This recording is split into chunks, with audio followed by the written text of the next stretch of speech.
Hello प्यारे साथियों, स्वागत है आपका एक बार फिर आपके अपने यूट्यूब चैनल केडी पाठशाला 2.4 में। दोस्तों, जैसा कि आप जानते हैं, पिछली वीडियो में मैंने आपको एक्टिव से पैसे बनाने के रूल्स सिखाए थे और जो हमारा पहला टेंस था प्रेजेंट इंडेफिनिट टेंस, उसके स्ट्रक्चर बताए थे। उसका दोस्तों हमने अफर्मेटिव सेंटेंस जो है उसके हमने एक्टिव से पैसे बना लिए थे, एग्जाम्पल्स भी देखे थे और उसके रूल्स भी देखे थे। अगर दोस्तों आपने उस वीडियो को नहीं देखा है तो पहले जाइए उस वीडियो को देखिए। अगर दोस्तों आपने वह वीडियो नहीं देखी है तो आपको उतनी क्लियरिटी से यही वीडियो समझ में नहीं आने वाला है। तो मेरा यही सजेशन है कि पहले आप उस वीडियो पर जाइए और उसको देखिए। डिस्क्रिप्शन बॉक्स में मैं उसका लिंक दे दूंगा, आप चाहे तो वहाँ से देख सकते हैं या फिर यूट्यूब चैनल पर जाकर प्लेलिस्ट में जाकर आप उसको देख सकते हैं या यूट्यूब से सर्च भी कर सकते हैं। तो दोस्तों, इस वीडियो में हम प्रेजेंट इंडेफिनिट टेंस का जो नेगेटिव सेंटेंस है और इंटरोगेटिव सेंटेंस है, इस वीडियो में हम उसके एक्टिव से पैसे बनाएंगे।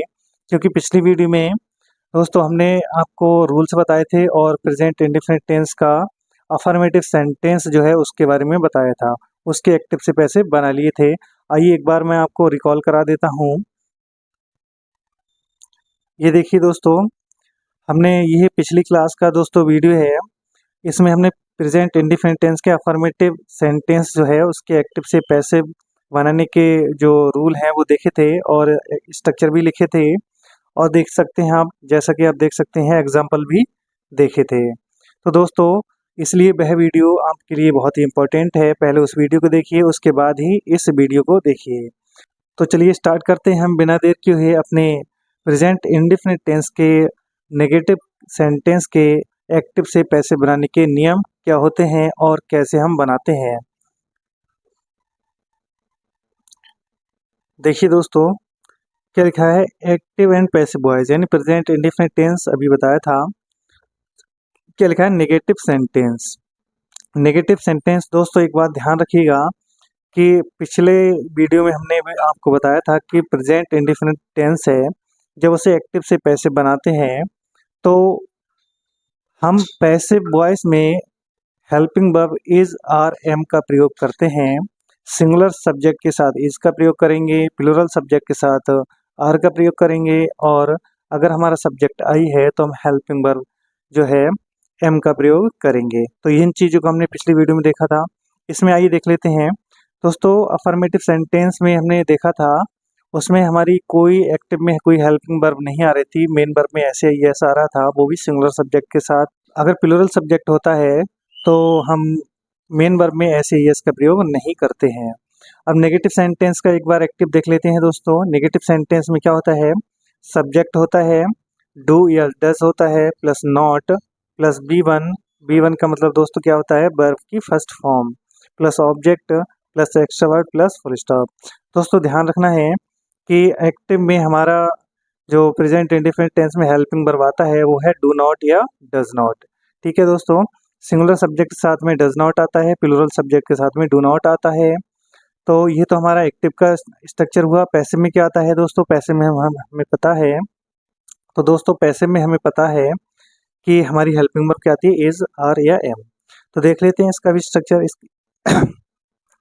इसमें लिखा है object plus is, are, am plus not plus V three का मतलब दोस्तों होता है वर्ब की third form, plus by, plus subject, plus extra word, plus full stop. तो दोस्तों ध्यान देने की बात है कि अगर हमारा एक्टिव नेगेटिव है तो हमारा पैसिव भी उसी प्रकार से नेगेटिव बनेगा। अगर उसमें नॉट आ रहा है तो हमें भी हेल्पिंग वर्ब के बाद पैसिव में नॉट लगाना है बस, और कोई इसमें चेंजेस नहीं है। तो दोस्तों यहाँ लिख भी दिया है, एक्टिव में क्या आता है, डू या डज के साथ नॉट आता है, तो पैसिव में इज, आर, एम के साथ नॉट आएगा। ठीक है दोस्तों, आइए अब इसके कुछ एग्जाम्पल्स को देख लेते हैं। एग्जाम्पल के जरिए आपको और क्लियर हो जाएगा। देखिए दोस्तों, हमारा एक्टिव में पहला जो एग्जाम्पल है उसमें क्या लिखा है, you do not by any book. You do not by any book, तो दोस्तों पेपर में आएगा, हमारे एग्जाम में आएगा, तो उसमें टेंस हमारा लिखा हुआ नहीं होगा कि हमारा जो एक्टिव है वो कौन से टेंस का है, ये हमें पहचानना होगा। और पहचानेंगे कैसे? पहचानते हम हेल्पिंग वर्ब और मेन वर्ब से हैं। देखिए यू जो है प्लूरल सब्जेक्ट है और प्लूरल सब्जेक्ट के साथ में हमने बताया था कि क्या आता है, डू नॉट आता है, और सिंगुलर सब्जेक्ट के साथ में डज नॉट आता है। तो ये प्लूरल है यू, तो इसके साथ में डू नॉट आया है। तो इसका मतलब हमने पहचान लिया कि ये एक्टिव जो है प्रेजेंट इंडेफिनिट टेंस का है। आइए देखते हैं इसे कैसे इसका पैसे बनाएंगे। देखिए दोस्तों, इसमें यू लिखा है, यू हमारा क्या है? यू है हमारा सब्जेक्ट। क्या है? सब्जेक्ट है। और ध्यान रखिए कि यू यानी कि सब्जेक्ट के बाद हमेशा क्या आता है? हेल्पिंग वर्ब आती है। अभी हमने एक्टिव में देखा है, देखो सब्जेक्ट के बाद में डू या डज। तो ये क्या है? ये हमारी डू नॉट जो है क्या है? ये हेल्पिंग वर्ब है, हेल्पिंग वर्ब। और हमेशा हेल्पिंग वर्ब के बाद क्या आता है दोस्तों? हमेशा मेन वर्ब आती है। हेल्पिंग वर्ब के बाद तुरंत मेन वर्ब, उसके बाद में क्या आता है दोस्तों? ऑब्जेक्ट आता है। क्या आता है? ऑब्जेक्ट। तो इस तरह से हमने सब्जेक्ट का पता लगा लिया, हेल्पिंग वर्ब का पता लगा लिया, मेन वर्ब का पता लगा लिया और ऑब्जेक्ट का पता लगा लिया। अब पैसे में दोस्तों क्या होता है? हमें पता है कि पैसे में हम जब बनाते हैं तो सीधा हम पहले ऑब्जेक्ट लगाते हैं, अर्थात पैसे में ऑब्जेक्ट की प्रधानता होती है। तो ऑब्जेक्ट हमारा क्या है? Any book. तो हम पहले इसे लिख देंगे, एनी बुक। अब दोस्तों ये देखना है कि हमारा जो ऑब्जेक्ट है अभी आया है तो ये सिंगुलर है या प्लूरल है। तो एनी बुक का मतलब क्या होता है दोस्तों? एनी बुक का मतलब होता है कोई किताब, अर्थात ये क्या है? हमारा सब्जेक्ट सिंगुलर है और हमें पता है कि सिंगुलर सब्जेक्ट के साथ में हम इज का प्रयोग करते हैं। अगर हमारा सब्जेक्ट हमारे सेंटेंस नेगेटिव है तो हम नॉट भी लगाएंगे क्योंकि इसमें नॉट लगा है। तो एनी बुक इज नॉट, उसके बाद में मेन वर्ब आता है। हमें पता है दोस्तों पैसे में हम हमेशा थर्ड फॉर्म का प्रयोग करते हैं। तो वाई जो है मेन वर्ब है, इसकी थर्ड फॉर्म क्या होगी दोस्तों? इसकी थर्ड फॉर्म होगी वॉट। क्या होगी? वॉट। उसके बाद हम लगाते हैं बाई और उसके बाद में सब्जेक्ट। सब्जेक्ट क्या है हमारा? यू। यू क्या है दोस्तों? एक प्रोनाउन है और प्रोनाउन को हमने बदलना भी बताया था आपको कि कौन सा प्रोनाउन कौन से ऑब्जेक्ट में या सब्जेक्ट में बदला जाता है। तो यू का यू ही रहता है, पिछले वीडियो में हमने आपको बताया था। तो आगे फुल स्टॉप, इस तरह हमारा ये सेंटेंस कंप्लीट हुआ। आइए सेकंड एक्टिव को देखते हैं। सेकंड एक्टिव में दोस्तों लिखा है, Sujata does not help me. Sujata मेरी सहायता नहीं करती है। इसका मतलब दोस्तों सुजाता जो है नाम है, सिंगुलर है, तो सिंगुलर सब्जेक्ट के साथ में क्या आया है दोस्तों? डज। और ऊपर वाले सेंटेंस में ये सब्जेक्ट प्लूरल था तो डू नॉट आया था। सुजाता सिंगुलर है तो इसमें डज नॉट का प्रयोग हुआ है। उसके बाद दोस्तों ये हमारा सब्जेक्ट हुआ, ये हमारी हेल्पिंग वर्ब हुई और ये हमारे हेल्पिंग वर्ब के बाद तुरंत मेन वर्ब आता है और मेन वर्ब के बाद में ऑब्जेक्ट आता है। आइए इसका पैसिव बनाते हैं। देखिए हमारा पैसिव में ऑब्जेक्ट आना चाहिए तो ऑब्जेक्ट हमारा मी है।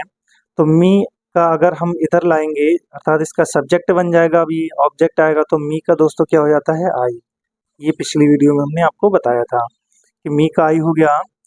अब आई सब्जेक्ट आ गया, उसके बाद आई के साथ में हम कौन सी हेल्पिंग वर्ब लगाते हैं? आई के साथ में हम एम का प्रयोग करते हैं। अगर नेगेटिव सेंटेंस है तो नॉट लगा देंगे और इसके बाद मेन वर्ब क्या है? हेल्प। तो थर्ड फॉर्म का प्रयोग करते हैं हम, तो थर्ड फॉर्म हेल्प की क्या होगी? हेल्प्ड होगी, हेल्प्ड। उसके बाद बाई और उसके बाद में सब्जेक्ट। सब्जेक्ट हमारा सुजाता है जो कि नाम है, ये कभी चेंज नहीं होता है, तो बाई सुजाता।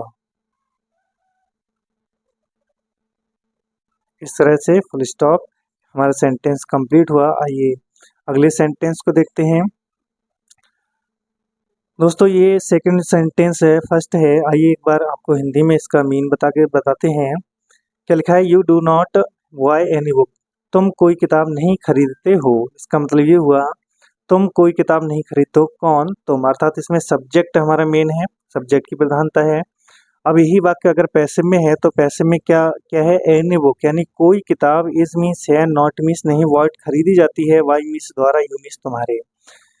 कोई किताब तुम्हारे द्वारा नहीं खरीदी जाती है, तो इसलिए इसमें ऑब्जेक्ट की प्रधानता है क्योंकि ऑब्जेक्ट हमारा इसमें मेन है। तो दोनों में आप अंतर समझ ही गए होंगे। नेक्स्ट सेंटेंस में क्या लिखा है? Sujata does not help me. Sujata मेरी सहायता नहीं करती है। और यही बात जब हिंदी में पैसिव में बोली जाएगी तो इसे ऐसे बोला जाएगा, I am not help by सुनी सुजाता। आई मीन्स मैं, एम मीन्स हूँ, नॉट मीन्स नहीं, हेल्प मीन्स सहायता की जाती है, वाई मीन्स द्वारा, सुजाता मीन्स सुजाता की, यानी मेरी सहायता सुजाता के द्वारा नहीं की जाती है। तो इस तरह से ये हमारा पैसिव वॉइस है। और नेक्स्ट हम एक्टिव से पैसिव बनाएंगे, तो कैसे बनाएंगे आइए देखते हैं। क्या लिखा है, all people do not follow him. All people का मतलब दोस्तों होता है सभी लोग, डू नॉट मीन्स नहीं, फॉलो मीन्स क्या होता है, अनुसरण करते हैं, हिम मीन्स उसका, सभी लोग उसका अनुसरण नहीं करते हैं। पैसिव वॉइस बनाना है।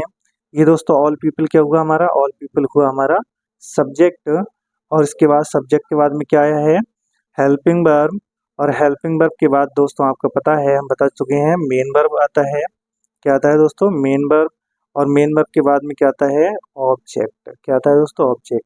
तो आइए पैसे बनाते हैं। तो पैसे में हमें क्या की जरूरत पड़ती है, पैसे में ऑब्जेक्ट, और ऑब्जेक्ट है हमारा हिम। तो हिम का अगर हम इधर लाके सब्जेक्ट बनाएंगे तो क्या हो जाएगा, हिम का ही। क्या हो जाएगा दोस्तों, ही। पिछले वीडियो में हमने बताया है आपको, अगर आपने नहीं देखी है पिछली वीडियो तो पहले पिछली वीडियो को देखिए और उसके बाद ये वीडियो देखिए। तो हमारा हिम का ही हो गया है। ही हमारा दोस्तों क्या है, सिंगुलर सब्जेक्ट है, तो सिंगुलर के साथ में हम क्या लगाते हैं, इज। क्या लगाते हैं, इज, ही इज। उसके बाद नेगेटिव सेंटेंस है तो नॉट लगा देंगे, और नॉट लगाने के बाद दोस्तों क्या लगाते हैं, मेन वर्ब। और मेन वर्ब हमारी क्या है, हमारी फॉलो। फॉलो है तो फॉलो की हम हमेशा थर्ड फॉर्म लगाएंगे पैसे में, तो फॉलो की थर्ड फॉर्म होती है फॉलोइड। उसके बाद क्या आता है, वाई, और उसके बाद जो हमारा एक्टिव का सब्जेक्ट है उसे हम ऑब्जेक्ट बना देते हैं।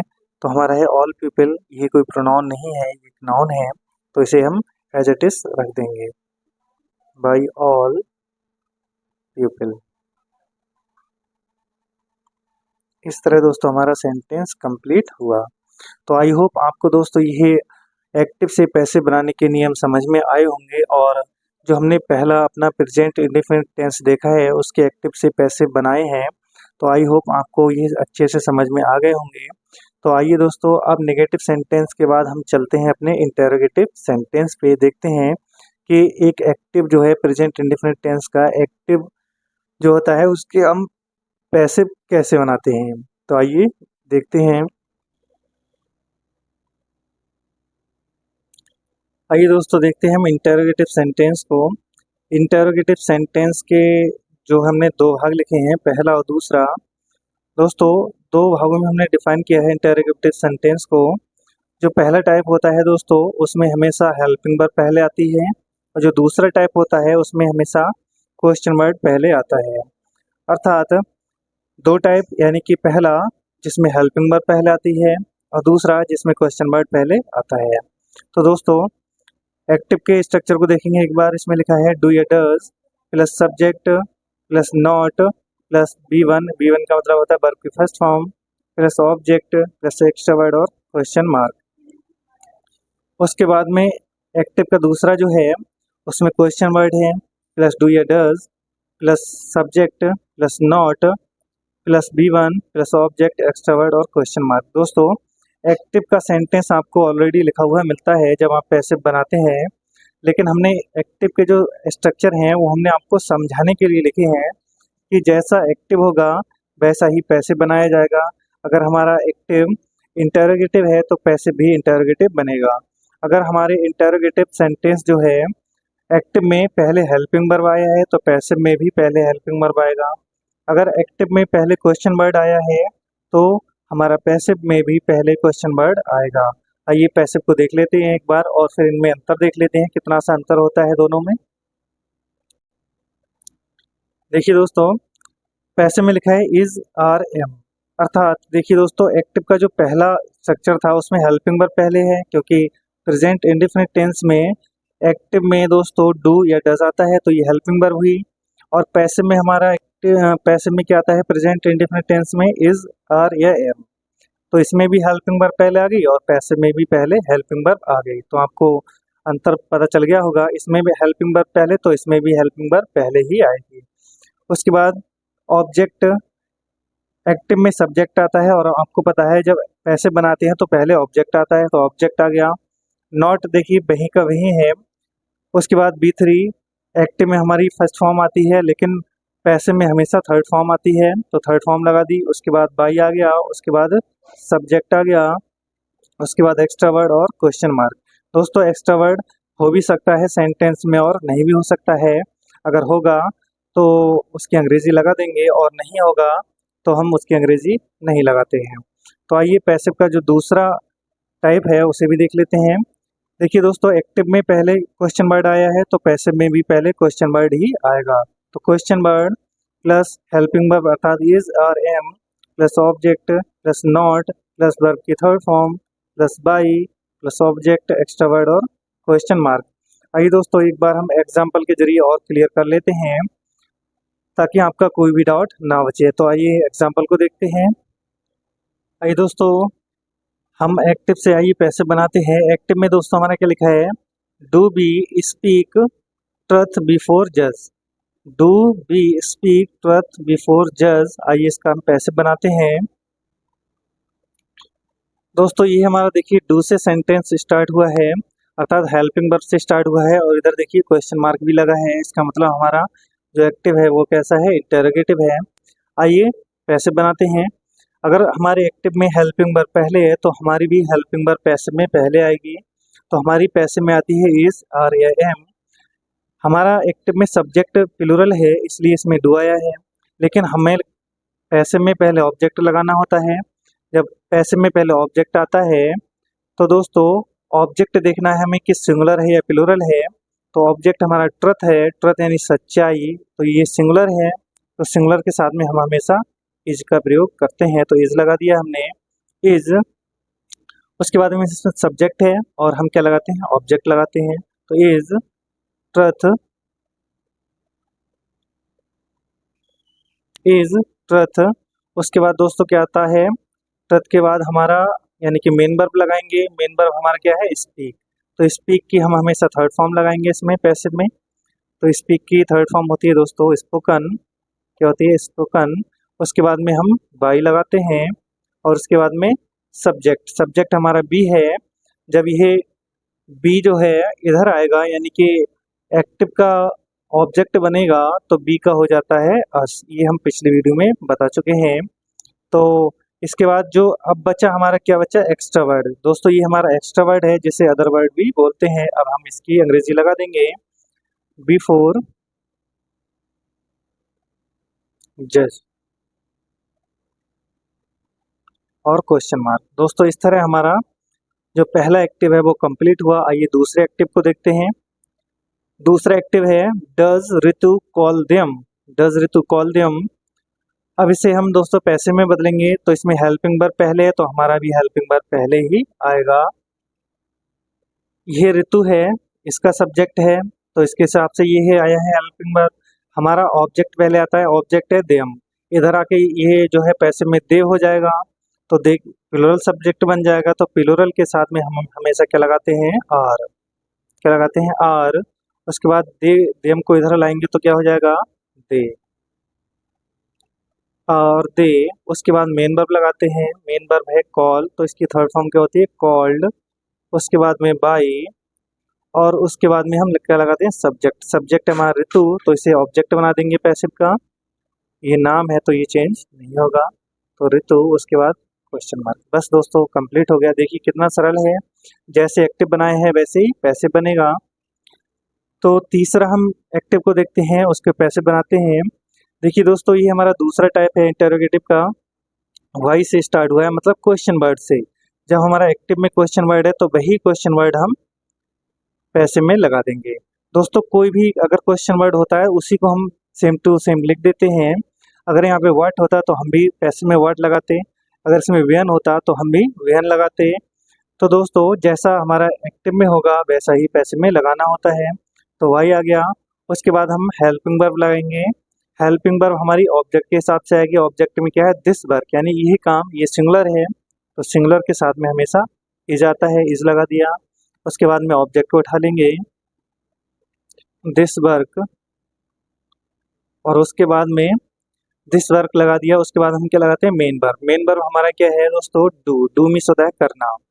तो डू, देखिए दोस्तों एक्टिव में हमारे दो डू आए हैं, एक ये है और एक ये है। अर्थात एक हमारा हेल्पिंग वर्ब है जो वाई के बाद आया है, ये हेल्पिंग वर्ब है, और जो हमारा सब्जेक्ट के बाद आया है ये हमारा मेन वर्ब है। तो एक डू हेल्पिंग वर्ब और दूसरा डू मेन वर्ब, इसमें मीन्स होता है करना।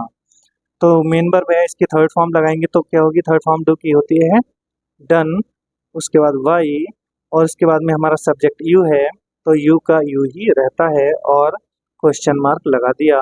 इस तरह हमारा सेंटेंस कंप्लीट हुआ। आई होप आपको दोस्तों ये सेंटेंस समझ में आए होंगे। इस तरह दोस्तों हमारा प्रेजेंट इंडेफिनिट टेंस कंप्लीट होता है। पिछली वीडियो में दोस्तों फिर से बता दें कि पिछली वीडियो में दोस्तों आपको अफर्मेटिव सेंटेंस बताए थे और इसके रूल बताए थे, और इस वीडियो में हमने आपको प्रेजेंट इंडेफिनिट टेंस के नेगेटिव सेंटेंस और इंटरोगेटिव सेंटेंस के एक्टिव से पैसे बनाने बताए हैं। दोस्तों के लिए ये क्वेश्चन है कि आपको उसका जवाब कमेंट बॉक्स में देना है। एक्टिव हमने लिख दिया है, एक्टिव में लिखा है दोस्तों व्हेन डज, क्या लिखा है ये डज राधा प्ले पियानो, मतलब व्हेन कब, does Radha miss Radha, play miss बजाती है, piano miss piano, Radha piano कब बजाती है। तो इसका दोस्तों आपको पैसे बनाकर भेजना है, कमेंट बॉक्स में इसका आंसर भेजना है। और दोस्तों अगर आपको वीडियो पसंद आई हो, अगर आपको मेरा पढ़ाया हुआ समझ में आया हो, तो दोस्तों कमेंट बॉक्स में ज़रूर बताइएगा कि आपको ये वीडियो कैसी लगी।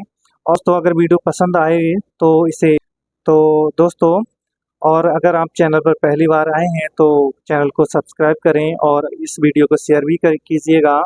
तो दोस्तों मिलेंगे हम नेक्स्ट वीडियो में, और नेक्स्ट वीडियो में हम प्रेजेंट कॉन्टिन्यूस टेंस के एक्टिव से पैसे बनाने के नियम बताएंगे और एग्जाम्पल के ज़रिए आपको जो है प्रेजेंट कॉन्टिन्यूस टेंस से पूरे एक्टिव से पैसे बनाना सिखाएंगे। तो दोस्तों मिलेंगे हम अपनी नेक्स्ट वीडियो में, तब तक के लिए जय हिंद।